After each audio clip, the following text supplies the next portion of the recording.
எல்லாருக்கும் வணக்கம். சட்டமன்ற தேர்தலுக்கு இன்னும் ஒரு ஆண்டு தான் இருக்கக்கூடிய இந்த நிலையில திமுகவும் பாஜகவும் சேர்ந்து ஒரு நாடகத்தை நடத்திட்டு இருக்கிறாங்க. மும்மொழி கொள்கை அப்படின்ட்டு பாஜகவும், இந்தி எதிர்ப்பு அப்படின்ட்டு திமுகவும் நடத்திட்டு இருக்கிறாங்க. அதை பத்தி தான் விரிவா நம்முடைய நண்பர் கிஷோர் கேசம் அவர்கள்ட்ட கேட்டு தெரிஞ்சுக்கலாம். வணக்கம். வணக்கம். அதுக்கு முன்னாடி நேற்று ஒரு வீடியோ பார்த்தேன்.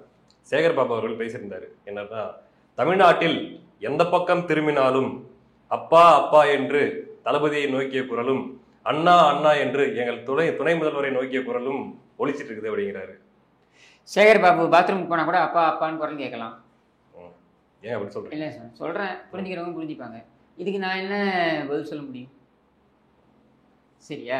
அதனால இதெல்லாம் இந்த பேட்டை ரவுடி சேகர் பாபுக்கெல்லாம் நம்ம பதில் சொல்ல வேண்டிய அவசியம் கிடையாதுன்னு வச்சுக்கோங்க. நான் என்ன கேட்குறேன் அப்படின்றத விட, அப்பா அண்ணா இந்த கதையெல்லாம் விட்டுவிட்டு இங்கே நடக்கக்கூடிய பிரச்சனைகள் என்ன என்பதனை அணுகுவதற்கு இவர்கள் தயாரா இல்லையா, இதற்கு மட்டும் பதில் சொல்லணும். மக்களுடைய அடிப்படை பிரச்சனைகளை எல்லாம் நீ அணுகாம, இங்கே பல்வேறு பிரச்சனைகள் இருக்கின்றன. அரசு ஊழியர்லேருந்து ஆரம்பித்து, போக்குவரத்து தொழிலாளர்கள்லேருந்து ஆரம்பித்து, தனியார் தொழிலாளர்கள், சாம்சங் போன்ற தனியார் தொழிலாளர்கள்லேருந்து ஆரம்பித்து, என்ன சட்டம் ஒழுங்கு பிரச்சனையிலேருந்து ஆரம்பித்து, நிதி நெருக்கடியிலிருந்து ஆரம்பித்து பல பிரச்சனைகள் இங்கே தலைவிரித்து ஆடிக்கொண்டிருக்கின்றன. இந்த பிரச்சனைகளையெல்லாம் பேசாமல் இந்த அப்பா அண்ணா இந்த கதையெல்லாம் யார் கேட்டது? இல்லை, தினம் காலையில் ட்விட்டர் ஓப்பன் பண்ணாலே முதல்ல இந்த கொலை, இந்த இடத்துல கொலை, இந்த இடத்துல இப்படி, இந்த மாதிரி செய்திகளை இப்போ வர நான் அதாவது வன்முறை, சட்டம் ஒழுங்கு சீர்கேடு அப்படின்றது தலைவிரித்து ஆடிக்கொண்டிருக்கிறது. ஒவ்வொரு பகுதியிலையும் வருது. சமூக நீதினு சொல்கிறாங்க. இவங்க சமூக நீதி ஆட்சியை நடத்துவதாக இவர்கள் சொல்கிறார்கள். சமூக நீதி ஆட்சின்னு நீங்கள் சொல்லக்கூடிய உங்களுடைய ஆட்சியில் தான் தலித்து மக்களுக்கு எதிராக அதிகப்படியான தாக்குதல்கள், வன்முறை நடந்து கொண்டிருக்கிறது. அதையெல்லாம் இவர்கள் கண்டுகொள்வதாக தெரியலையே. அதை விட்டுட்டு இந்த காமெடியெல்லாம் பண்ணிக்கிட்டு இருக்காங்க. அப்பா அண்ணா, கனிமொழி அத்தை, யாரையும் விடுங்கள்லாம். என்ன உங்க கூட உறவாடணும்னு நாங்கள் இப்போ நாங்கள் விரும்பினோமா? இல்லையே. உங்ககிட்ட உங்களை மக்கள் வாக்களித்து அனுப்பியிருக்கிறது எதற்காக? உங்க கூட உறவாடுறதுக்காக. உங்களை மக்கள் வாக்களித்து அனுப்பியது என்பது எங்களுக்கான நீங்கள் தீர்வுகளை கொடுப்பீர்கள், எங்களுடைய அடிப்படை பிரச்சனைகளுக்கான தீர்வுகளை கொடுப்பீர்கள் என்பதுதான். அதை நோக்கி நீங்கள் உங்களுடைய கவனத்தை செலுத்துங்கள். இனியாவது, அதாவது நான் கிட்டத்தட்ட 4 ஆண்டுகளுக்கு நீங்கள் செலுத்தவில்லை. இந்த இருக்கக்கூடிய அந்த மிச்சம் ஒரு வருஷமாவது அதை பண்ணுங்க. அதை விட்டுட்டு இந்த காமெடியிலையும் இறங்குறீங்க. சரி, இப்போ விஷயத்துக்கு வரலாம். இன்னும் ஒரு வருஷம் தான் இருக்குது எலெக்ஷனுக்கு. இந்த நேரத்தில் பார்த்தீங்கன்னா ரொம்ப தீவிரமா, இத்தனை வருஷம் 4 வருஷத்துல இந்த மாதிரி நான் பார்த்ததில்ல. திடீர்னு இவங்க பார்த்தா ஒரு பக்கம் மும்மொழி கொள்கைன்னு கத்துறாங்க, இந்த பக்கம் உதயநிதிலாம் பாருங்க, 100 உயிர் இல்லை 1000 உயிர் போனாலும் நாங்கள் இந்தி எதிர்ப்பு போராட்டத்தை நடத்தி உள்ள விடமாட்டோம். திடீர்னு நல்ல விஷயம். உங்ககிட்ட இருந்து ஆரம்பிப்போம். அதை டீ குடிக்கலாம் வேண்டாம், போய் கடலை குதி. உங்ககிட்ட இருந்து ஆரம்பிப்போம். யார் அந்த 1000 பேர்? திமுக காரங்களா? அது நமக்கு தெரியாது. உங்ககிட்ட இருந்து முதல்ல ஆரம்பிப்போன்றேன். தமிழ்நாடாவது கொஞ்சம் அசுவாசப்படுத்தி கொடுக்கும். இல்ல, எனக்கு இதெல்லாம் பார்க்கும்போது திடீர்னு இவங்க 2 பேரும் மாறி மாறி போட்டுக்கிற சண்டையே ஒரு திணிப்பு மாதிரி இல்ல தெரியுது. இந்தி திணிப்போட இவங்க சண்டையை தான் திணிக்கிறாங்க. இந்தி திணிப்புன்றதே இவங்க ஆடக்கூடிய நாடகம். சரியா? திணிப்பு என்பது இருந்திருக்கிறதா என்றால் காலங்காலமாக இருந்திருக்கிறது. இந்தி திணிப்பு அப்படின்னு பேசக்கூடிய விஷயம் இன்றைக்கு நேற்று நடக்கக்கூடிய விஷயம் கிடையாது. காலங்காலமாக நடந்திருக்கிறது.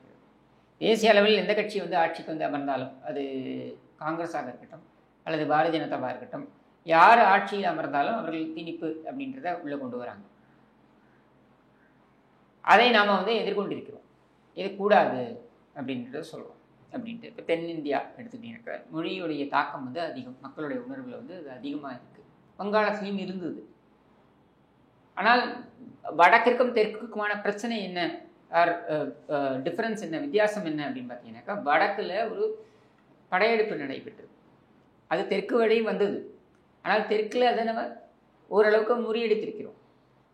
அப்போ வடக்குலேருந்து அந்த படையெடுப்பு என்பது கிட்டத்தட்ட அவங்க 300-400 ஆண்டுகள் அவங்க கோல் வச்சுறாங்க. இந்த 300-400 ஆண்டுகள் அவர்கள் கோல் வச்சும் பொழுது அவர்களுடைய ஆட்சியை தக்க வைத்துக் கொள்வதற்காக அவர்கள் ஒற்றை மொழி என்கிற நிலைப்பாட்டை அங்கே திணிக்கிறார்கள். அதன் அடிப்படையில் அங்கங்கே இருந்த லோக்கல் லாங்குவேஜஸ் எல்லாமே அழிந்து போனது. சரியா? வேற தென் மாநிலங்கள் எடுத்துக்கிட்டீங்கன்னாக்க இங்கே நம்ம முறியடித்தோம். ஆனால் டெல்லியில் நீங்கள் பார்த்தீங்கன்னா அவங்க கோல் வச்சுருப்பாங்க 300-400 ஆண்டுகள். அது டெல்லி மட்டும் இல்லாமல் அது சுற்று வட்டாரத்தில் இருக்கக்கூடிய பகுதிகள். ஸோ அங்கே ஒற்றை மொழியை கொண்டு வராங்க. அந்த ஒற்றை மொழி அப்படின்றது தான் உருது கலந்த இன்றைக்கு நம்ம பார்க்கக்கூடிய இந்தியாக அது உருவெடுத்து இருக்கிறது. இப்போ அங்கே அவங்க ஒருமைப்பாட்டிற்காக அவங்க ஒரு மொழியின் கீழ் இருந்துட்டாங்க 300-400 ஆண்டுகள். நாம் அப்படி இருந்தது கிடையாது. அப்படின்றதுனால மொழியின் தாக்கம் என்பது தனித்துவத்துடன் இருக்குது. அதனால தான் ஒரு பகுதியில் தமிழ், ஒரு பகுதியில் மலையாளம், ஒரு பகுதியில் தெலுங்கு, ஒரு பகுதியில் கன்னடம், துளு, இப்படி பீகார்லேயே எடுத்துக்கிட்டீங்கன்னாக்க பீகாரில் ஹிந்தி நிறைய பேசுகிறாங்க. ஆனால் அங்கே வந்து மைத்திலி இருக்குது, 2-3 மொழிகள் இருக்கின்றன. சரியா? ஆனால் அவைகள் மீது இந்தியின் ஆக்கிரமிப்பு அதிகம் இருக்குது. ஏன் இந்த ஆக்கிரமிப்பு அதிகம் இருக்குன்னா இந்த காரணம் தான். அவங்க வந்து இந்த 300-400 ஆண்டுகள் இந்த ஒரு ஆட்சியாளர்களுடைய கீழே கட்டுப்பாட்டில் இருந்ததுனால அந்த ஆட்சியாளர்கள் அவர்கள் ஆட்சியை தக்க வைத்துக் கொள்வதற்காக அவர்கள் ஒரு மொழியை அங்கே திணித்தார்கள், கட்டாயமாக்கினார்கள். அவ்வளவுதான், வேற ஒன்றும் கிடையாது. சரி, இப்போ இந்த இருக்கக்கூடிய தென் மாநிலங்களில் இருக்கக்கூடிய இந்த மொழிகள் இவைகள் உணர்வு சார்ந்தவை ஆகிவிட்டன. இப்போ இந்த இடத்துல வந்து நீ இந்தி அப்படின்றத நீ ஒருமைப்பாடு அப்படின்ற பெயரில் நீ கொண்டு வர போறேன்னா அதை ஏற்றுக்கொள்வ அவர்கள் தயாராக இல்லை. நாங்கள் தமிழ் மீது மிகப்பெரிய பற்று கொண்டவர்கள். ஆனால் இந்த தேசத்தின் ஒருமைப்பாட்டுக்காக குரல் கொடுத்தவர்கள் முக்கியமானவர்கள் நாங்கள் தான். இந்த தேசம் என்பது என்ன மாதிரியான கட்டமைப்பில் இருக்கணும் அப்படின்றதை கொண்டு வந்தவர்களே நாங்கள் தான். மெட்ராஸ் பிரசிடென்சி தான் முதல் பிரசிடென்சி. அதுதான் பிரசிடென்சி அப்படின்னு இருந்தது தான் பின்னாட்களில் மாகாணமாக மாறியது. மாகாணம் என்பது பின்னாட்களில் மாநிலமாக மாறியிருக்கு. சரியா? அப்போ ஒரு மாகாணம், ஒரு மாநிலம், இதெல்லாம் எப்படி இருக்கணும் அப்படின்றதுக்கான உருவகங்களை கொடுத்தது நாம தான். மாவட்டம் என்று எடுத்துக்கொண்டீர்கள் என்றால் சேலம் மாவட்டம் தான் முதல் மாவட்டம், இந்த துணை கண்டத்திற்கே முதல் மாவட்டம். ஒரு மாவட்டம் என்றால் என்ன, டிஸ்ட்ரிக்ட் என்றால் என்ன அப்படின்றத நம்ம எடுத்து கொடுத்தோம். ஒரு இராணுவம் என்பது எப்படி இருக்கணும்? ஏன் பல மன்னர்கள் இருந்தார்கள், மன்னர்களுக்கு இராணுவங்கள்லாம் இருந்தது. ஆனால் ஒரு ஜனநாயகத்தை ஒட்டி, முழு ஜனநாயகம் சொல்ல முடியாது, ஆனால் ஜனநாயகத்தை ஒட்டி இருக்கக்கூடிய ஒரு அமைப்பு, ஒரு அரசியல் அமைப்பு. பிரசிடென்சின்றது அரசியல் அமைப்பு தானே. இந்த அரசியல் அமைப்பிற்கு ஒரு இராணுவம் எப்படி இருக்க வேண்டும்ன்றதுக்கு மெட்ராஸ் ரெஜிமெண்ட் அப்படின்ற அந்த இராணுவம் உருவாக்கப்பட்டது. ஏன் இந்த வரலாறுலாம் நான் எடுத்து சொல்கிறேன் அப்படின்னா இங்கே இருக்கக்கூடிய நம்மளுடைய பார்வையாளர்களுக்கு தெரியணும். ஒரு வீடியோவை போட்டால் கிலுகிலுப்புக்கும் சுவாரஸ்யத்துக்கும் நிறைய பேசிட்டு போகலாம். அதில் வரலாற்று பதிவுகள் என்பது நம்ம பதிவு செய்யணும். அந்த பார்வையாளர்களுக்கு தெரியணும். இது நான் சொல்கிறது தான் சரின்னு நான் வந்து வாதிட போகிறதில்லை. ஆனால் அதை தெரிந்து கொண்டால் அவர்கள் அதை போய் தேடுவாங்க. இதெல்லாம் இருந்திருக்காங்க, நம்ம மெட்ராஸ் ரெஜிமெண்ட் எப்போ வந்துச்சு, சேலம் மாவட்டம் எப்போ உருவானது, இதையெல்லாம் அவங்க தேடும் பொழுது அதில் ஒரு 10 பேர் அதை கற்றுக்கிட்டா கூட அது ஒரு வெற்றின்னு தான் நான் நினைக்கிறேன். ஸோ அந்த இதில் தான் நான் சொல்கிறேன். இப்போ இந்த மாதிரியான ஒரு சூழலில் இந்த மொழி மீதான தாக்குதலை நீங்கள் வந்து ஒருமைப்பாடு என்கிற அந்த போர்வையில் கொண்டு வராத தான் நம்ம சொல்கிறோம். இப்போ இந்த மொழிகள் எதுக்குமே பாதிப்பு இல்லைன்னா நாங்கள் ஏன் இந்தியாவை எதிர்க்க போகிறோம்? இந்தியா என்பது எப்போ உருவானது? இந்தியா என்பது அடையாளப்படுத்தப்பட்டது எப்போ? பிரிட்டிஷ் இந்தியா அப்படிங்கும்போது அடையாளப்படுத்தப்பட்டது. பிரிட்டிஷ் இந்தியா என்பது அடையாளப்படுத்தப்பட்ட போது அது இந்துஸ்தான் என்று அறியப்பட்டது. இவருக்கு இந்த பக்கம் இருக்கவங்க எல்லாம் இந்துக்கள் அப்படின்னு அறியப்பட்டார்கள்னு வச்சுப்போம். அப்படி அறியப்பட்டாலும் கூட ஒரு கலாச்சாரத்தை கொண்ட மக்கள், இந்த கலாச்சாரத்தை கொண்ட மக்கள் இங்கே அதிகம் பரவி இருக்கிறார்கள் அப்படிங்கும்போது இந்துஸ்தான் அப்படின்னு அறியப்பட்டதுன்னு வச்சுப்போம். அப்படி அறியப்பட்டதும் கூட பின்னாட்களில் இந்தியா என்ற அரசியல் அமைப்பு உருவாக்க வேண்டிய நிலை ஏற்பட்டது. அது பிரிட்டிஷ் இந்தியா. பிரிட்டிஷ் இந்தியாவிலேருந்து சுதந்திரம் பெற்ற உடனே இந்தியா என்கிற சுதந்திர அரசியல் அமைப்பு, இண்டிபெண்டன்ட் டெமோக்ராட்டிக் ரிப்பப்ளிக், இதில் என்ன மாதிரியான உடன்படிக்கைகள் அப்படின்றது பேசப்படுது. அப்போ அங்கே வந்து மொழி சார்ந்த பேச்சு வரும்பொழுது ஒரு மொழி இருக்கட்டும் அப்படிங்கும்பொழுது எந்த மொழி? அப்போ இத்தனை மொழிகள் நம்ம வந்து அட்டவணையில் கொண்டு வரணும். ஏன்னா இத்தனை மொழிகள் இங்கெல்லாம் பேசப்படுது. இங்கேருந்து நான் கோலாறு தாண்டினேன்னா அவன் பேசுகிற மொழி எனக்கு முழுசத்தை புரியாது. இங்கேருந்து நான் அந்த பக்கம் முடிப்பூண்டி தாண்டி இந்த பக்கம் நெல்லூர் அந்த பக்கம் போகிறேன்னா எனக்கு அவன் பேசுகிறது முழுசாக புரியாது. அப்போ அது முழுசாக புரியாது, முழுசாக தெரியாது அப்படின்றத நான் எப்படி வந்து அதை ஒருமைப்பாடாக கொண்டு வர போகிறேன் அப்படின்னும்போது வேற்றுமையில் ஒற்றுமை அப்படின்னு கொண்டு வந்து இந்த மொழிகளுக்கெல்லாம் வந்து நம்ம எதற்கும் ஒரு தேசிய அந்தஸ்து என்று கொடுக்க மாட்டோம். அனைத்துமே வந்து இந்த தேசத்தின் மொழிகள் என்று பார்க்கப்படும். அதில் ஆனால் ஒரு அலுவல் மொழி வரணும். அந்த எந்த அலுவல் மொழி வைக்கலாம் அப்படின்னா அங்கே திருப்பி அடுத்த சிக்கல் வரும். எதை நீ அலுவல் மொழியாக கொண்டு வருவேன்? ஆங்கிலத்தை தான் வைத்தாகும். ஏன்னா கல்வி அறிவு தெரிஞ்சவன் தான் அலுவலுக்கு வர முடியும். அப்படி அலுவலுக்கு வரக்கூடியவன் எதை பயன்படுத்த முடியும்? ஆங்கிலத்தை தான் பயன்படுத்தி ஆகணும் தேசம் முழுவதும். அதனால ஆங்கிலம் இருக்கட்டும், இது 15 ஆண்டுகள் நம்ம வச்சுப்போம் அப்படின்ற ஒரு உடன்படிக்கைக்கு வந்தாங்க. 15 ஆண்டுகள் வைத்துக் கொள்வோம் அப்படின்ற உடன்படிக்கைக்கு வந்ததுக்கப்புறம் எதை நீங்கள் கொண்டு வர போகிறீங்க? ஆட்சி மொழியாக கொண்டு வர போகிறீர்கள் அப்படின்ற கேள்வி வரும்பொழுது இந்தி என்று பரவலாக சொல்கிறார்கள். இதை நாம் எதிர்க்கிறோம். முடியாது. ஏன்? எதற்காக இந்தி அப்படின்னு நம்ம கேட்குறோம். அப்போ அந்த பிரச்சனைக்கு ஒரு தீர்வு கொண்டு வராங்க. சரி, ஆட்சி மொழியாக நம்ம கொண்டு வரல அப்படின்ட்டு 63 ஆட்சி மொழியாக கொண்டு வந்த பொழுது அதை நம்ம ஏற்காமல் இருந்ததுனால 76 ஒரு சட்டம் கொண்டு வரோம். ஆட்சி மொழியாக நம்ம வந்து ஒன்று கொண்டு வருவோம். ஆனால் அது வந்து தமிழ்நாட்டுக்கு மட்டும் பொருந்தாது. அப்படின்னு கொண்டு வராங்க. அப்போ தமிழ்நாட்டை தனித்துவம் வாய்ந்ததாக அப்பொழுதிலிருந்தே பார்த்து வருகிறார்கள், எடுத்துக்கலாம் இல்லையா? இப்போ இவ்வளவும் வந்தாச்சு.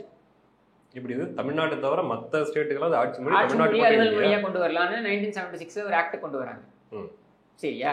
அதில் அந்த முதல் அந்த அந்த ஆக்டில், அந்த சட்டத்தில் முதல் வரியே என்னன்னா, இது தமிழ்நாட்டிற்கு பொருந்தாது. அப்போ மற்ற எல்லா மாநிலத்துக்கும் பொருந்தக்கூடியது தமிழ்நாட்டுக்கு பொருந்தாது அப்படின்றத மத்தியில ஏத்துக்கிறாங்க. அதுதான் இப்ப கண்டினியூ ஆகுது இன்னி வரைக்கும். சரியா? அண்ணாதுரை அவர்கள் 68ல் ஒரு தீர்மானத்தை நிறைவேற்றுகிறார். என்ன நிறைவேற்றுறாரு? 1968ல் சட்டமன்றத்தில் நிறைவேற்றுறாரு. என்ன? இருமொழி கொள்கை தான் இந்த மாநிலத்தின் கொள்கை அப்படின்னு அவர் நிறைவேற்றுறாரு. இதற்கு துணை நின்றது யாருன்னு பார்த்தீங்கன்னா ராஜாஜி. எது? முதல் இந்தி எதிர்ப்பு போராட்டத்தில் யாருக்கு எதிராக அந்த போராட்டம் நடைபெற்றதோ அவரே அவர் நிலைப்பாட்டை மாற்றிக்கொண்டு அவர் சொல்றாரு, ஆமாம் இருமொழி கொள்கை தான் சரி அப்படின்னு சொல்றாரு. இப்ப இருமொழி கொள்கை வந்துருச்சு. இந்த இருமொழி கொள்கை என்பதை வாக்குறுதியாக வைத்துதான் நாம தேர்தலையே எதிர்கொண்டோம். நான் சொல்றது 1967 திமுக சுதந்திரா கட்சி இரண்டுமே, அது அந்த மொத்த கூட்டணியுமே, நாம் தமிழர், சுதந்திரா கட்சி, திமுக, அப்புறம் ஃபார்வர்ட் பிளாக்கு, இவங்க எல்லாருமே எல்லாம் சேர்ந்து தேர்தலை எப்படி அணுகிறாங்க? இந்த வாக்குறுதியை கொடுத்து தான் அணுகிறாங்க. அதனால அந்த வாக்குறுதியை நிறைவேற்றும் வழியில இவங்க வந்த உடனே, ஆட்சிக்கு வந்த உடனே அதை நிறைவேற்ற. ஸோ கொள்கை முடிவாக எடுத்து விட்டது. கொள்கை முடிவாக எடுத்து விட்ட பின்னர் நீங்க 76ல் இந்த கல்வி என்பது அது மாநில பட்டியலிருந்து நீங்க இது கன்கரண்ட் லிஸ்ட், ஆல்மோஸ்ட் மத்திய பட்டியல் தான். கன்கரண்ட் லிஸ்ட்ன்றது மத்திய பட்டியல் தான். அதுக்கு மாத்துறீங்க. நீங்க மாத்திட்டீங்கன்றதுனால நீங்க வடிவமைத்து இப்பொழுது ஒரு புதிய கல்விக் கொள்கைன்னு கொண்டு வந்து அந்த புதிய கல்விக் கொள்கையை எங்கள் மீது திணிக்கிறேன் பேர் நீ மும்மொழி கொள்கை இன்னி கொண்டு வர. எனக்கு எதுக்கு மும்மொழி கொள்கை? நான் என்ன கேட்கிறேன், இந்த தேசத்துக்கே மும்மொழி கொள்கை தேவையில்லையே. 22 அங்கீகரிக்கப்பட்ட மொழிகள், 22 அங்கீகரிக்கப்பட்ட மொழிகள் இருக்குன்னா இந்த 22 அங்கீகரிக்கப்பட்ட மொழிகளையும் 8வது அட்டவணையில் நீ கொண்டு வர வேண்டியது தானே? அத்தனையும் அலுவல் மொழியாக நீ அறிவிக்க வேண்டியது தானே? எதுக்காக இங்க மும்மொழி? சொல்லுங்க, ஏதாவது ஒரு காரணம் சொல்லுங்க. 3 மொழி நம்ம கற்றுக்கொள்ள வேண்டிய அவசியம் என்ன கேட்டீங்கன்னா, 22 மொழிகளையும் நம்ம கற்றுக்கணும். உலகத்தில் இருக்கக்கூடிய பல்வேறு மொழிகளை நம்ம கற்றுக்கலாம். ஆனால் இதை நான் ஒரு கொள்கையாக என்னுடைய மாணவர்கள் மீது, எல்லா மாணவர்கள் மீது நான் திணிக்க வேண்டிய அவசியம் எங்கிருந்து வருகிறது? தமிழக அரசாங்கம் என்பது தமிழை வளர்ப்பதற்காக முயற்சி மேற்கொண்டாக வேண்டும். அதில் மாற்று கருத்து கிடையாது. நான் எதுக்கு தெலுங்கு, கன்னடம், மலையாளம், ஹிந்தி, உருது எதை வேணாலும் எடுத்துக்கோங்க, இதையெல்லாம் நான் எதற்காக ப்ரமோட் பண்ணணும்? எனக்கு அது அவசியம் கிடையாது. கற்றுக்கணும்னு நினைக்கிறேன், போய் கற்றுக்க, எங்கே வேணாலும் கற்றுக்க. என்னுடைய அரசு பள்ளியில் நான் இலவசமாக வழங்கக்கூடிய அந்த கல்வியில் நான் எதற்காக பிற மொழிகளை கற்றுக் கொடுக்க வேண்டும்? இதான் கேள்வி. இப்போ உதாரணத்திற்கு கன்னியாகுமரியில் ஒரு அரசு பள்ளி இருக்குது. அங்கே 3 மாணவர்கள் கேட்குறாங்க, எனக்கு போஜ்பூரி கற்றுக் கொடுக்கணும்னு. இப்போ நான் அதுக்காக ஒரு பிரத்யேகமாக ஒரு டீச்சரை கூட்டு வந்து நியமிக்க முடியுமா? இது சாத்தியமா? தனியார் பள்ளிகளில் சாத்தியப்படலாம். அந்த டீச்சருக்கான சம்பளத்தை நீ கொடு, நான் டீச்சரை கூப்பிட்டு வரேன் அப்படின்னு அந்த 3 மாணவர்கள்ட்ட கூட தனியார் பள்ளி சொல்லலாம். அரசு பள்ளியில் சாத்தியமா அது? அப்போ எந்த 3வது மொழியை நான் கொண்டு வந்து இங்கே 22 மொழிகள் இருக்குது, 22 மொழிகளுக்கும் நான் டீச்சர்ஸ் வைக்க முடியுமா? எவ்வளோ ஸ்கூல் இருக்குது எனக்கு? சும்மா சொல்கிறது தான், எந்த மொழி வேணாலும். 28,000 மொழிகளில் 28,000 பள்ளிகளில் 22 மொழிகளை, இந்திய மொழிகளை நான் கொண்டு வந்து இதுக்கு டீச்சர்ஸ் வைக்கணும்னா எத்தனை டீச்சர் வைப்பேன் நான்? ஹிந்தி தான் கொண்டாந்து வைக்க போகிறாங்க, சும்மா சொல்கிறது தான். அப்படி பரவலாக எல்லாம் ஹிந்தி தான் எடுக்கணுன்றது தான் இவங்க. அது மறைமுகமாக அதுதான், அதை நோக்கி தான் இவங்க வராங்க. என்னுடைய கேள்வி என்னன்னா, நான் அதை கூட நீ தான் ஹிந்தி பேச சாப்பாடு வச்சுட்டு இருக்கல, நீ தான் ஹிந்தி மொழிக்கு அதிகமாக ஹிந்தி ஒதுக்குறல்ல, இப்போ அதை வச்சு கற்றுக் கொடு. இப்போ தமிழ் வளர்ச்சி கழகம்னு இருக்கு, சரியா? இந்த தமிழ் வளர்ச்சி கழகத்துக்கு கிட்டத்தட்ட 5,000 கோடியோ 6,000 கோடியோ நிதி ஒதுக்கீடு செய்யப்படுகிறதுன்னு வச்சுப்போம். இந்த நிதியை வைத்து நான் ராஜஸ்தானில், குஜராத்தில், ஹரியானாவில், பஞ்சாபில், உத்தரப்பிரதேசில், இப்படி ஒரு மாநிலத்திலையும் தமிழ் வளர்ச்சி கழகங்களை ஆரம்பித்து அங்கே இப்போ இந்தி பிரச்சார சபா இருக்கா மாதிரி நான் தமிழ் கற்றுக் கொடுத்துட்டு போகிறேன் மாணவர்களுக்கு இலவசமாக. அந்தந்த மாணவர்களுக்கு அங்கங்கே இலவசமாக கற்றுக் கொடுத்துட்டு போங்க ஆன்லைனில். இதான் கத்திரிக்காய் வாங்கினா கூட அப்படியே டிஜிட்டலில் தான் வாங்குறாங்க. டிஜிட்டல் இந்தியான்னு சொல்கிறீங்களா? டிஜிட்டல் இந்தியாவில் ஆன்லைனில் கற்றுக் கொடுத்துட்டு போங்க. எதுக்கு அத்தனை மாணவர்களுக்கும் அரசு பள்ளிகள்ல நான் 3வது மொழியை கற்றுக் கொடுக்கணும். இதனால என்ன பயன்? தமிழ்நாட்டுக்கு என்ன பயன் சொல்லுங்க? தமிழ்நாடு ஒரு மாணவர் வந்து ஹிந்தி கத்துக்கிறான்னு வச்சுப்போம், இல்ல தெலுங்கு கத்துக்கிறான்னு வச்சுப்போம். இந்த மாணவர் தெலுங்கு கத்துக்கிறதுனால தமிழ்நாட்டுக்கு என்ன பயன்? அந்த மாணவனுக்கு தான் பயன், அது தேவைப்பட்டா கத்துக்கிறதுனால. அதுதாங்க அந்த மாணவன். சரி, அந்த மாணவனுக்கு என்ன பயன் சொல்லுங்க? ஒரு வேலை கர்நாடகா வேலைக்கு போறான்னா கன்னடா தேவை. அவனுக்கு 8 வயசுல அவனுக்கு தெரியுமா அவன் கர்நாடகாவுக்கு தான் வேலைக்கு போவான்றது? 8 வயசுல தெரியுமா? இப்படிதான் ஒருத்தர் என்கிட்ட பேசினாரு. என்ன கேட்டாருன்னா, இங்க பாருங்க, சென்ட்ரல்ல ஆட்டோ ஓட்டுறவங்க கூட 4 மொழி தெரிஞ்சு வச்சுட்டு இருக்கான். அப்பதான் அவனால பேசஞ்சர்கிட்ட பேச முடியாது. அப்ப என்ன சொல்ல வரீங்க நீங்க? 6ஆம் வகுப்பு படிக்கிற மாணவன் அவன் ஆட்டோ ஓட்ட போகிறான் என்பதனை தெரிந்து வைத்துக்கொண்டு அவன் அதற்கேற்றால் ஒரு மொழியை தெரிந்து கொள்ள வேண்டும். சரி, பேசஞ்சர் எந்த மொழி தெரிஞ்சவன் அவனுக்கு எப்படி தெரியும்? அவன் 6வது படிக்கும் பொழுது அவன் ஆட்டோ தான் ஓட்ட போறான்ற முடிவுக்கே அவன் வந்துருவான் போல இருக்கு இவங்க சொல்றத பார்த்தா. அப்படி தெரிஞ்சுக்கிட்டு எந்த பேசஞ்சர் அதிகமா வருவாங்க, எந்த மொழி அதிகமா பேசுவாங்க அப்படின்னு தெரிஞ்சுக்கிட்டு அந்த மொழியை அவன் வந்து 3rd லாங்குவேஜா அவன் எடுத்துக்கணும்னு நீங்க சொல்ல வரீங்களா? அப்படி பார்த்தா உங்க லாஜிக் படி முதல்ல எல்லா அரசு பள்ளி மாணவர்களுக்கும் ஆட்டோ ஓட்ட கற்றுக் கொடுக்கணும், அப்புறம் தான் மொழி, இல்லையா? இதெல்லாம் லாஜிக்கா இருக்கா? ஒரு பள்ளி மாணவனுக்கு அவன் எங்கே சென்று இருக்க போகிறான் என்பது நமக்கு என்ன தெரியும்? ஏங்க 8ஆம் கிளாஸ் 9ஆம் கிளாஸ் படிக்கிற மாணவனுக்கு அவன் என்ன டிகிரி எடுக்க போறான்னு கூட தெரியாது. அப்படின்னும் பொழுது அவன் எந்த மாநிலத்தில் போய் படிப்பான்றது அதுக்கப்புறம் தானே.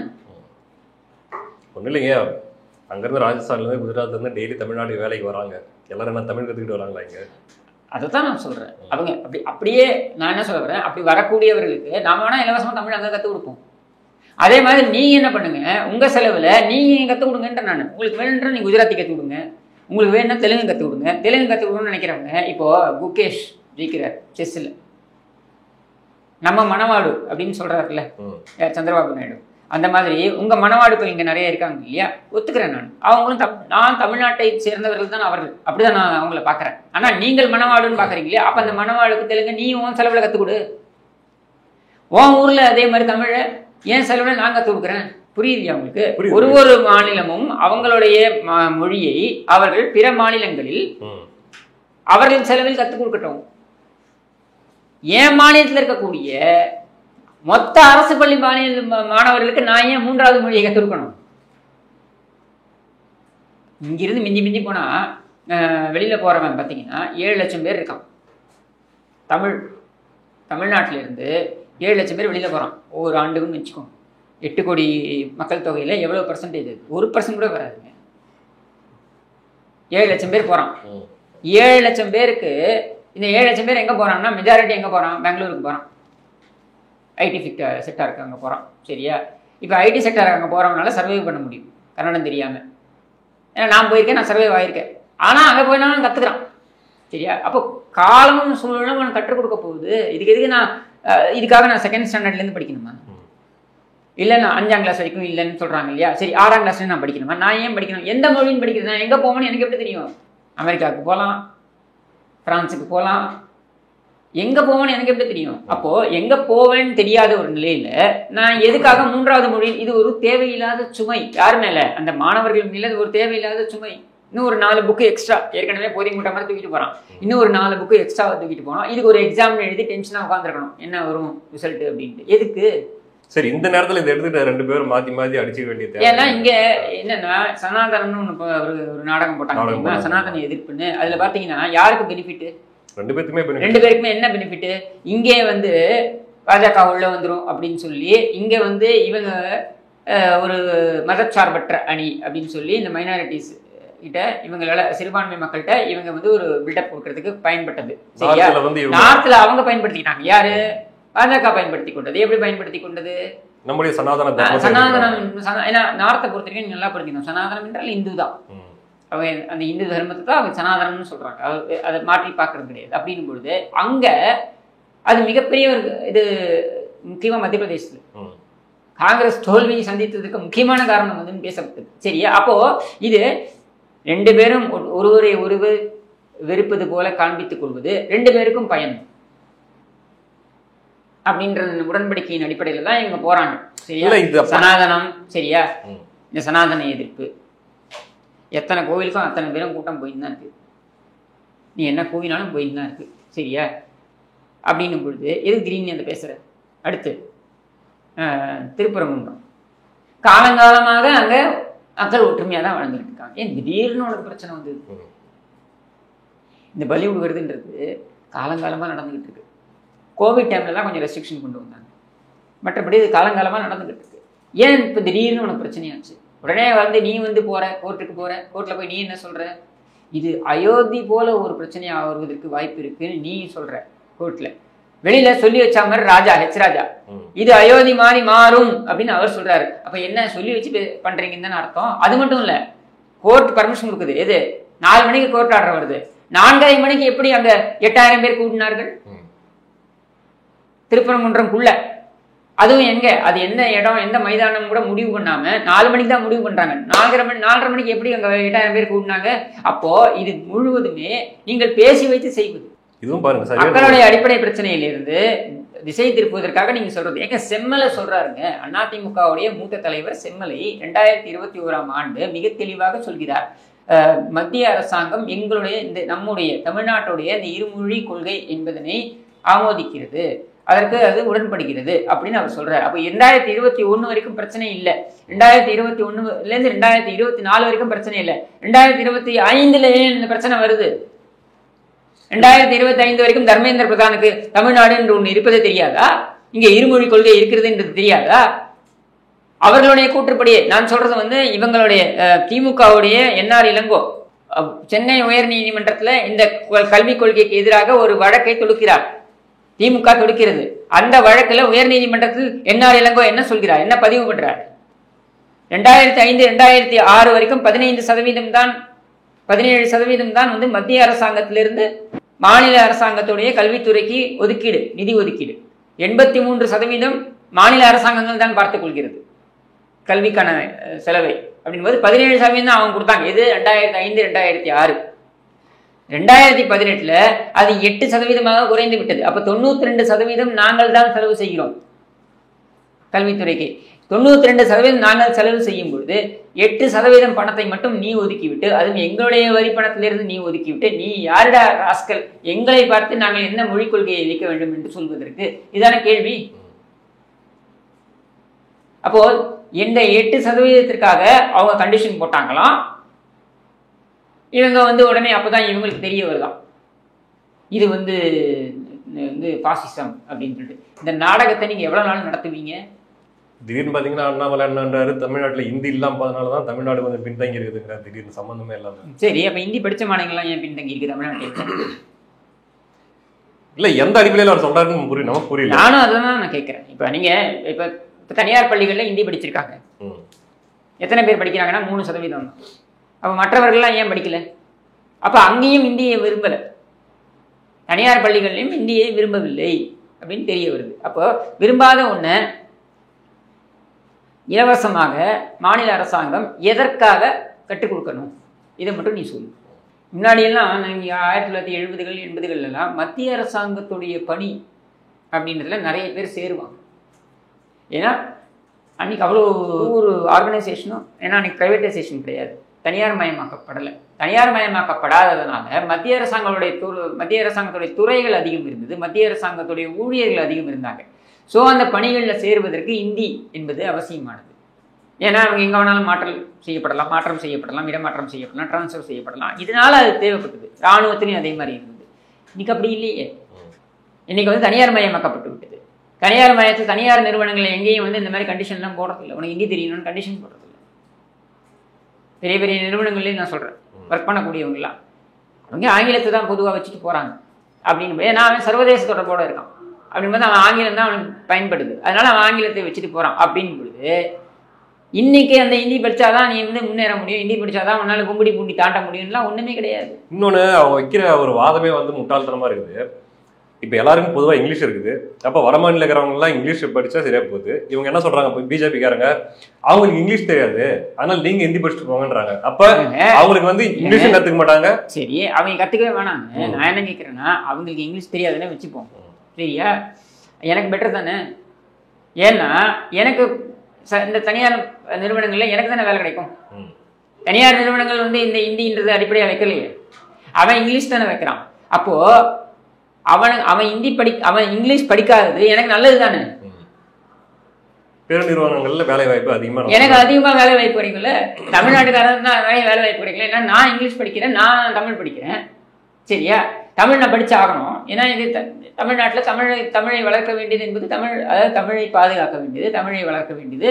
இது தமிழ்நாட்டு அரசாங்கத்துடைய கடமை. இது ஒண்ணு. ஆங்கிலம் என்பது என்னுடைய உரிமை. மூன்றாவது மொழி என்பது என்னுடைய உரிமை கிடையாது. எப்போ உரிமை கிடையாதுன்னா இலவசமாக வரும்பொழுது என்னோட உரிமை கிடையாது. நான் காசு கொடுத்தா அது என் உரிமை. 30 மொழிகள் நான் படிச்சுட்டு போகலாம். அதை யாரும் இருக்க முடியாது. இப்போ ஏதாவது தடை இருக்கா? ஹிந்தி படிக்கூட தடை இருக்கா? எந்த தடையும் கிடையாது. எதை வேணாலும் படிச்சுட்டு போ. ஆனா ஏன் மாநிலத்தோடைய அரசாங்கத்துடைய செலவுல நான் ஏன் உனக்கு 3வது மொழியை கற்றுக் கொடுக்கணும்? அதை சொல்லு. அதனால மாநிலத்துக்கு என்ன பயன்? அப்படி பார்த்தீங்கன்னா தனியார் பள்ளிகளில் நீச்சல் குளம் இருக்குங்க.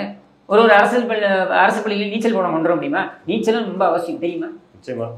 நாளைக்கு அவன் கப்பலில் கூட போகலாம் வேலைக்கு, இல்லையா? இப்போ அதுக்காக எல்லா அரசு பள்ளியும் நீச்சல் கொண்டு வான்னு சொல்லுவீங்களா? அரசு பள்ளியிலலாம் நீச்சல் குளம் இல்லாததுனால தான் கப்பலில் போய் நிறைய பேர் சேர்றது இல்லைன்னு சொல்லுவீங்களா? என்னையா பேசுறீங்க?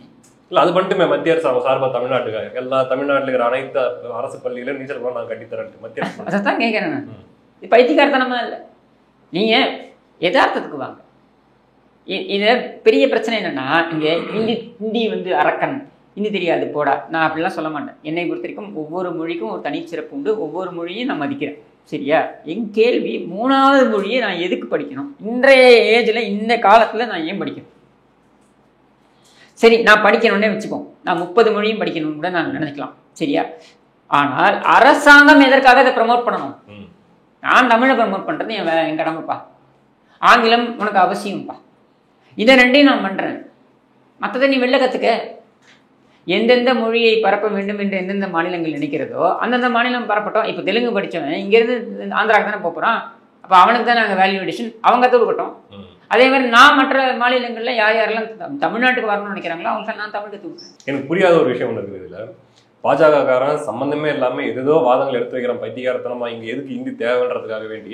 இன்னொரு பக்கம் உதயநிதி பார்த்தீங்கன்னா, நீங்கள் புரிஞ்சுக்கோங்க ஜபா, தேசிய நீரோட்டத்தில் இணைவதற்கு ஹிந்தி அவசியம் என்று நீங்கள் சொல்லப் போகிறீர்கள் என்றால், தேசிய நீரோட்டத்திற்கு தமிழ் அவசியம் இல்லையா? தேசிய நீரோட்டத்திற்கு தெலுங்கு அவசியம் இல்லையா? தேசிய நீரோட்டத்திற்கு 22 மொழிகள் அவசியம் இல்லையா? இதில் நீங்கள் இன்னொரு கூர்ந்து கவனிக்கணும். உங்களுக்கு நீங்கள் கேட்க வரும்போது நான் பிரேக் பண்ணுறேன்னு தப்பாக நினைக்காதீங்க. இது பதிவு பண்ணணும்னு நினைக்கிறேன். 2022 பாராளுமன்ற குழுவிடம், இந்த மொழி சார்ந்த பாராளுமன்ற குழுவிடம் அமித்ஷா அவர்கள் பேசும் பொழுது அவர் சொல்கிறார், ஒரு மாநிலத்துக்கும் இன்னொரு மாநிலத்துக்கும் அந்தந்த மாநிலத்தில் அந்தந்த மொழி. ஆனால் ஒரு மாநிலத்தில் இன்னொரு மாநிலத்துக்கு ஒருத்தர் போறாருன்னா அந்த மொழி தெரியாத போது அவர் ஆங்கிலத்தில் பேசுகிறார். அதற்கு பதிலாக இந்தியில் தான் பேச வேண்டும் அப்படின்ற நிலை உருவாக வேண்டும். அப்போதான் தேசிய ஒருமைப்பாடு வரும்னு சொல்றாரு. இது எப்படி எனக்கு புரியல. இது என்ன லாஜிக்னு எனக்கு புரியல. சரியா? ஒருமைப்பாட்டிற்கும் ஒரு மொழியின் அடையாளத்துக்கும் என்ன சம்பந்தம் இருக்க முடியும்? அப்போ நீங்கள் தான் எங்களை அந்நியப்படுத்துகிறீர்கள். அப்போ தமிழ் மட்டுமே தெரிந்திருந்தால் நீ தேசிய நீரோட்டத்தில் கிடையாது அப்படின்னு நீங்க எங்களை அந்நியப்படுத்துகிறீர்கள். நாங்கள் அந்நியப்படுத்தலை. கரெக்டா? இப்போ அதே பேசும்பொழுது அந்த ஸ்பீச்லேயே அவர் என்ன சொல்றாரு அடுத்ததுன்னா, இப்படித்தான் நாங்கள் வட கிழக்கு மாநிலங்கள், நார்த் ஈஸ்ட் ஸ்டேட்ஸ் இருக்காங்க இல்லையா, வடகிழக்கு மாநிலங்களில் நாங்கள் 22,000 இந்திய ஆசிரியர்களை கொண்டு போய் அமர்த்தி இருக்கிறோம். இப்போ அங்க இருக்கக்கூடிய நிறைய பழங்குடி மக்கள் அவர்களுடைய சொந்த மொழியை விட்டுவிட்டு இந்தியை ஏற்றுக்கொண்டு விட்டார்கள் அப்படின்னு பெருமையா சொல்றாரு. அப்போ ஒவ்வொரு மொழியிலும் தனித்துவத்தை அழித்து கொண்டே வருவதுதான் உங்களுடைய, ஒவ்வொரு மொழியின் தனித்துவத்தை அழித்து வருவதுதான் உங்களுடைய நோக்கம்னு எடுத்துக்கலாமா? ஒரு மத்திய அமைச்சர், ஒரு உள்துறை அமைச்சர் இந்த பதிவை செய்கிறார். தனித்துவத்தை அழிக்கிறதுனா பரவாயில்லைங்க, மொழியவே அழிக்கிறாங்க. ஒன்றும் இல்லை. இப்போ சத்தீஸ்கர்னு ஒரு மாநிலம் நம்ம வேலை செஞ்சிருக்காங்க. அங்கே பார்த்தீங்கன்னா அங்கே இப்போ இருக்கிற பசங்களுக்கு எல்லாருக்குமே ஹிந்தி நல்லா பேசுகிறாங்க, படிக்கிறாங்க, எழுதுறாங்க. சத்தீஸ்கர்ன்ட்டு ஒரு மொழி இருக்கிறதே தெரியாது அவங்களுக்கு. அது தெரியணும் ஹவ் இட் சவுண்ட்ஸ். அந்த லெவலில் இருக்குது அவங்க. அப்போ ஹிந்தி என்ன பண்ணுது, ஒரு மாநிலத்துக்குள்ள போது அந்த மாநிலத்தோட மொழியவே மொத்தமாக டாமினேட் பண்ணி முடிச்சு விட்டுருது இல்லையா? இதான் நீங்க நார்த் ஈஸ்ட்ல பண்றீங்க. அப்போ இதை தேசிய ஒருமைப்பாடுன்னு எப்படி சொல்றீங்க நீங்க? இது தேசிய ஒருமைப்பாடு கிடையாது. ஏன்னா நம்மளுடைய ஒருமைப்பாட்டுடைய அடித்தளமே வேற்றுமையில் ஒற்றுமை. உன்னுடைய தனித்துவத்தை நான் மதிக்கிறேன், என்னுடைய தனித்துவத்தை நீ மதிக்க வேண்டும் அப்படின்றது. இதுதான் நம்மளுடைய அடிப்படையே. இந்த அடிப்படை அந்த அடிப்படையை வைத்து தான் இது ஒரு அரசியல் அமைப்பு. புரிஞ்சுக்கோங்க, பொலிட்டிக்கல் கன்ஸ்ட்ரக்ட். இந்தியா என்பது அரசியல் அமைப்பு. பாரதம் என்பது அது சங்கிலி தொடர். பல தேசங்கள் இருந்தது. அந்த பல தேசங்கள் அவங்களுக்குள்ளான ஒரு கலாச்சார தொடர்பு இருந்தது. பெண் கொடுத்து பெண் எடுத்த வரலாறும் இருந்தது. சரியா? அது கலாச்சார தொடர். நீங்கள் அதை ஒரு அரசியல் அமைப்போட குழப்பிக்கொள்ளக்கூடாது. இந்த அரசியல் அமைப்பு எதற்காக உருவாக்கப்பட்டது? இன்றைய ஜியோபொலிட்டிக்கல் சினாரியோக்காக உருவாக்கப்பட்டது. அது எப்படி உருவாக்கப்பட்டது? இந்த வேற்றுமைகளை எல்லாம் நாங்கள் மதிப்போம் என்று தான் உருவாக்கப்பட்டது. அப்படின்னும் பொழுது நீ இந்த கற்றுக்கன்னு எல்லா மாணவர்களையும் போயிட்டு நான் ஏன் செலவு பண்ணணும்? அவனுக்கு வேணா அவன் கற்றுக்கிட்டோம். ஒரு பக்கம் இன்னொரு கேள்வி என்னன்னா, இப்போ பாஜக இப்போ திடீர்னு இப்படி கிளப்பி விட்டுட்டு இருக்குது. திமுக எனக்கு புரியல. நாங்கள் 100 பேர் 1000 பேர் எத்தனை பேர்னாலும் நாங்கள் உயிரை கொடுத்து நாங்கள் காப்பாற்றோன்ட்டு குதிக்கிறாங்க இல்லையா? அவ்வளோ சீரியஸாக பிரச்சனை போயிட்டு இருக்கு உண்மையாவே. அப்படி ஒன்றுமே இல்லை. ஆனால் அப்படி இருக்கா மாதிரி இவங்க கிளப்ப பார்க்குறாங்க. ஒரு சென்டிமெண்ட். இப்போ திருப்பரங்குன்றத்தில் என்னங்க பிரச்சனை? 6000 பேர் இருக்காங்க. திருப்பரங்குன்றத்தில் வாழக்கூடிய மக்கள்னு எடுத்தீங்கன்னா 6000 பேர் இருக்காங்க. அங்கே முஸ்லீம்களும் இருக்காங்க. ஒரு 600-700 பேர் இருப்பாங்கன்னு வச்சுக்கோங்க. அவங்க இதுவாக தான் ஒற்றுமையாக தான் போயிட்டு இருக்காங்க. சரியா? இவங்க தான் போய் அங்கே பிரச்சனையை கிளப்புறது. 1000 பேர் யாரு? மலை முழுக்க முருகனுக்குத்தான் சொந்தம். சரி, மலை முழுக்க முருகனுக்கு தான் சொந்தம். அங்கே ஒதுக்குறாங்களே கள்ளக்காதல் ஜோடிகள், அவர் யாருக்கு சொந்தம்? யாருக்கு சொந்தம்? அங்கே சமூக விரோத செயல்கள் நடக்குது, அது யாருக்கு சொந்தம்? இங்கே காலங்காலமாக அவன் போய் ஏதோ ஆடு வெட்டுறானா என்னமோ பண்ணுறான். அவன் காம்பவுண்டு அவனுக்காக சட்டம் ஒதுக்கி கொடுத்துருச்சு. அவனுக்காக ஒதுக்கப்பட்ட இடத்துல அவன் என்ன பண்ணணுன்றது நீ எப்படி முடிவு பண்ணுவேன்? ஏன் திடீர்னு உனக்கு அந்த பிரச்சனை வருது? இப்போ ஏன் உடனே அயோத்தியை பற்றி திமுகவும் சொல்லி வைத்தார் போல நீதிமன்றத்தில் போய் சொல்லுது. வெளியில எச் ராஜாவும் அதை பற்றி பேசுறாரு. ஏன் இதை பண்றீங்க?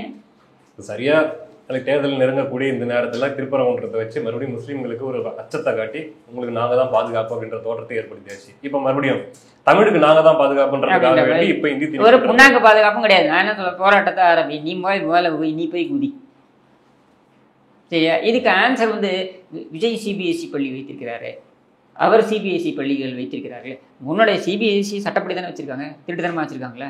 இல்லை சட்டப்படி தானே வச்சிருக்காங்க. உன் சிபிஎஸ்சி பள்ளி கொள்கையிலே மேலே மாற்று. இருமொழி கொள்கை தானே கொண்டு வா. அங்கேயே மும்மொழி கொள்கை தேவையில்லை. அந்த பசங்களையும் நீ டார்ச்சர் பண்ணிக்கிட்டு இருக்கேன்ற. எதுக்கு நீ கொடுக்குற? அந்த பசங்களுக்கு தேவைன்னா அடிஷனலாக படிச்சுட்டு போகிறான். நீ ஏன் ஃபோர்ஸ் பண்ணுற எல்லாரையும்? எத்தனை பேர் வெளியில் போகிறான்? அதான் சொன்னேன், 7 லட்சம் பேர் வெளில போகிறாங்க. ஒரு வருஷத்துக்கு 7 லட்சம் பேர் வெளில போகிறான். தமிழ்நாட்டிலேருந்து வெளியில் போகிறான். இவன் எந்த மாநிலத்துக்கு போவான்னு தெரியாது. அப்போ அவன் எந்த மொழியை கற்றுட்டு போனான்? 22 மொழியில் எந்த மொழியை அவன் கற்றுட்டு போனான்? அப்போ அது வரைக்கும் கற்றுக்கிட்ட மொழி, சப்போஸ் அவன் கன்னடம் கற்றுக்கிறான்னு வைங்க, ஆனால் அவன் போய் குஜராத்தில் போய் வேலை செய்கிறான்னா அவன் கன்னடம் கற்றுக்கிட்டு வேஸ்ட்டு தானே? வேஸ்ட்டு தானே? அப்போ இது என்ன லாஜிக்? இது இந்த 3வது மொழி அப்படின்றது மும்மொழி கொள்கை என்பது தப்பு. தனியார் பள்ளிகளில் நடப்பதும் தப்புன்னு சொல்கிறேன் நான். ஆனால் அவன் காசு கொடுத்து படிச்சுக்க, நீ காசு கொடுத்து என்ன கண்டாய் வேணா பண்ணுறது. நான் ஏன் செலவு பண்ணணும் அதுக்கு? இவ்வளவுதான். சரி, ஓகே. இப்போ என்னன்னா, இத்தனை நாள் திராவிடர்கள் அப்படி இப்படின்ட்டு இருந்தாங்க. இப்போ இந்த இந்தி திணிப்புன்னு வரும்போது மட்டும் தமிழர்கள் நாங்கள் ஒன்று சேர்ந்து போராடுவோம், 1000 பேர் உயிர் போனாலும் பரவாயில்ல. ஏன் 1000 திராவிடர்கள்? நீங்க தமிழர்களாகவே போராடுங்கள். என்ன முதல்ல உங்ககிட்ட இருந்து ஆரம்பி. நீ போய் கடலில் குதி. முதல்ல உதவாநிதி தன்னுடைய உயிர் தியாகத்திலிருந்து ஆரம்பிக்கணும். 1000 பேர் யாரும் நான் பேனா சிலை இல்லை, அதை விட பன்மடங்கு பெரிய சிலை இருக்காது. போய் குதி கடல். நல்லாவே தெரியுது பாக்குறதுக்கு. 2 பேரும் சொல்லி வச்சு நாடகம். ஆனா என்னன்னா, இது பாக்குற மக்களுக்கு புரியாதா? இது நாடகம் தான் அப்படிங்கிறது புரியாதா? உண்மையாவே இவன் அவனை சொல்லுவான், அவன் இவனை சொல்லுவான். இவன் உடனே பார்த்து, இது பாருங்கள் உதவாநிதி சொல்கிறார், எல்லாரும் நீங்கள் உயிர் தியாகம் செய்யுங்கள்ட்டு. என் திராவிட தலைவர்கள் யாராவது உயிர் தியாகம் செய்திருக்கிறார்களா? தொண்டன் தான் தீ குளிப்பான். கரெக்டு. நீ கூட தான் அங்கே ராமர் கோயில் கட்டணும்ன்ட்டு போராட்டம் நடத்தினீங்க. கரசேவர்கள் தான் சுட்டுக் கொல்லப்பட்டார்கள். அத்வானியும் வாஜ்பாயும் எவனும் சுடலையே. கல்யாண் சிங் எவனும் சுடலையே. அப்பாவி கரசேவர்கள் தானே சுட்டுக் கொல்லப்பட்டார்கள். அப்புறம் இவன் இவன் இவன் மதவாதத்தை வைத்து வடக்கு முழுக்க இந்த அரசியலை கொண்டு போனான். இங்கே அது எடுபடலை. சரியா? இவன் இதே மாதிரி தமிழ் ஊரை ஏமாற்றிட்டு இவன் இந்த பண்ணிக்கிட்டு இருந்தான். இந்த 2 ஏமாற்று பேர் வழிகளும் இந்த ஒரு கள்ள கூட்டணி. என்ன இப்போ இந்தி மாநிலங்களில் பாருங்கள், ஹிந்தியை எப்படிலாம் பேசுகிறார்கள் அப்படின்னு சொல்லி நீ அரசியல் பண்ணு. இங்கே நாங்கள் இந்தி திணிப்புன்னு சொல்லி நாங்கள் இங்கே அரசியல் பண்ணுறோம். இதுதான் நடந்துக்கிட்டு பார்க்கலாம். சரியா தேர்தலுக்கு 1 வருஷம் இருக்கக்கூடிய நேரத்தில் அப்பட்டமாக தெரியுது நாடகம்ட்டு. கண்டிப்பாக இதை பார்த்து இது கூட புரிஞ்சுக்காத அளவுக்கு மக்கள் முட்டாள்களாக இருக்க மாட்டாங்கன்னு காணொலியை முழுவதுமாக மக்கள் பார்த்தால் கண்டிப்பாக அவர்கள் ஒரு சரியான புரிதலை ஏற்படுத்திக் கொள்வார்கள் அப்படின்னு நான் நம்புறேன். எல்லாரும் கலந்து கொண்டு உங்களுடைய கருத்துக்களை பகிர்ந்து. நன்றி.